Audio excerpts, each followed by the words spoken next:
So racing games have never been my favourite genre of game, however the original Destruction Derby games on the PS1 are amongst my favourite titles of all time.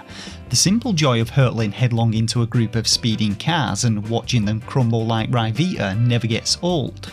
Since then, other titles have brought the delights of wanton destruction to the gameplay, with the likes of Burnout, Flatout and Wreckfest encouraging you to smash the shit out of your opponents and not worry too much about taking the racing line or chipping that beautiful paintwork. And so when I saw Demolish Derby Nitro-Battle Driving Car Games 2022 Deluxe Driver on the Switch eShop, I experienced a pang of excitement, followed quickly by piss-boiling fury as I processed its excessively long title and realised it was published by those complete scrotum sacks Instamarketing and Game, an offshoot of Midnight Works. And if you want to know more about these tossers, then I recommend checking out my video dedicated to them, linked down in the description box below. These guys basically specialise in releasing games for the Switch whose eShop screenshots and descriptions are complete bollocks and in no way represent the game itself. In short, complete scams. So today let's take a look at Demolish Derby and see how much of a bag of shite this one is, and what if anything is truthful in its eShop listing. So forget about the story as you're getting none of it, which being a racing game isn't unexpected, so I'll let them off with that one. Like all of the titles though, this piece of shit can only be played in handheld mode and the menus are navigated using the touchscreen, so excuse the shoddy visual quality. Now the game's main menu gives us a view of our current vehicle, and to start with the only thing you can afford is this 1967 Volkswagen camper van. There is a garage where you can buy other cars using the cash you earn from completing levels, though these are all extortionately priced and as you'll soon see you'll likely go fucking insane before you can afford any of the more pricier ones. You can also play around with the wheels of your vehicle, raising the suspension and adjusting the size, but that's about it. Oh, and in the options menu you can adjust the volume and difficulty, though these fucking morons found it too difficult even to spell difficulty correctly. Getting into the game though, you get a choice of either career mode or racing, so let's start with career mode, which consists of 20 levels whose thumbnails give you a glimpse of the excitement you're about to experience. For the loading screen we get an image stolen directly from Wreckfest, and I have no doubt that the game's thumbnail has also been nicked from somewhere too. Anyway, Level 1 drops us atop a cliff face and I immediately smashed into a tree and had to restart because I was trying to use the D-pad and not the analog stick, but you simply have to drive off the cliff and through a ring to complete it. Level 2 has me driving down a road following checkpoints before hitting a ramp and jumping through another ring, and in Level 3 I drive forward through a ring, into a car and off a cliff. Level 4 looks promising as I get to smash some cars, but oh wait, the car skidded off the road past me and I lose control of my car after hitting the ring, so no fucking dice here too. So you're probably starting to see a pattern with the gameplay here. All you actually do in every single level is follow the checkpoints and jump through rings to complete them. It's like Superman 64 but even shittier, and in half of them you don't even have to hit the ring or drive through all of the checkpoints, the game just decides you've won whenever it wants and moves on to the next shitty level. It also decides when you lose, like here I got my first opportunity to smash up another vehicle but got disqualified and had to try again. Wait, what?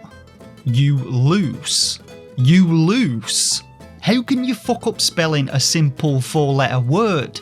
You only had to look at a dictionary or use Google Translate to convert it from Romanian into fucking English and you couldn't even do that.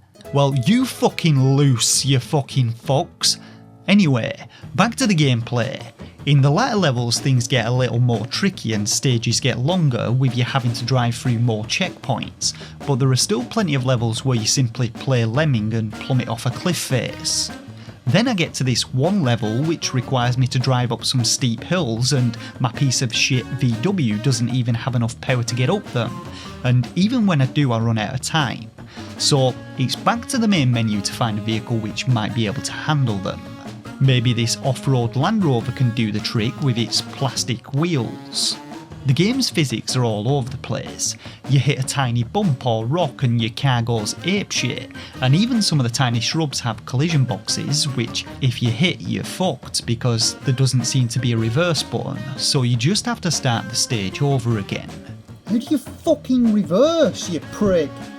Finally, after about 20 attempts, I managed to complete the hill climb level, but then it's back to the checkpoints, cliff faces and rings, and another bridge crossing level.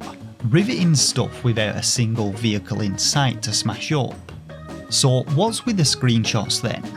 The game's eShop shows you smashing into multiple vehicles and has you driving through concrete areas with shipping containers, but in the game you're stuck in a desert for 20 levels, and I had thought that maybe the race mode might offer those areas, but looking at the thumbnails all I see is sand and sadness.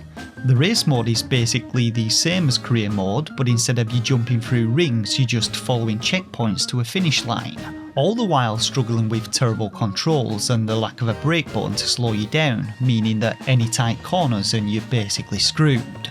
Fuck me. So that's it, that's all the game has to offer. 2 modes, each as depressing as each other, no cars to smash up, and a selection of vehicles which you're never going to find the willpower to unlock. If you like checkpoints and rings though, you'll love this one. But I don't, so the developer can suck my ring, the fucking losers. So let's quickly check out the game's eShop description to see how much bullshit it actually spouts. Are you looking for a game where you can have fun destroying your vehicle? Speed up and go crazy in the newest driving game with realistic physics, Demolish Derby Nitro. While the majority of racing games are about speeding through levels and overtaking your opponents, this game is all about destroying your car. Well, that's a blatant lie. I've actually destroyed more cars in real life than I have in Demolish Derby. Experience realistic vehicle physics in a mobile game. No surprise there then, they didn't even bother to remove this part from the description. Our engine carefully simulates every component of the vehicle in real time, resulting in realistic car crashes and damage. The world is big and full of different ways to turn your car into a pie. Ramps, walls, spikes and more. Pie? Yeah, that's right, the entire game is a bullshit pie fresh out the oven. So the game's description is complete bollocks, and the gameplay is as far from any Destruction Derby game as you could get. I'd have more fun stapling my eyelids to a lemming's nutsack and have it jump off a cliff with me in tow, and I'd rather drive my own car headlong into oncoming traffic and have it burst into flames, searing the flesh from my bones as I screamed in agony before my eyeballs melted. A grim situation to be in, but preferable to playing this heap of twice digested fecal matter. So there you have it. Demolish Derby Nitro-Battle is another impeccable scam of a game brought to you from Midnight Works, and once more Nintendo, just allow it to happen. Hopefully though, this review has saved you from disappointment and pissing your money down the drain, and if it did, be sure to leave a like, and if you enjoy my content, consider subscribing to the channel.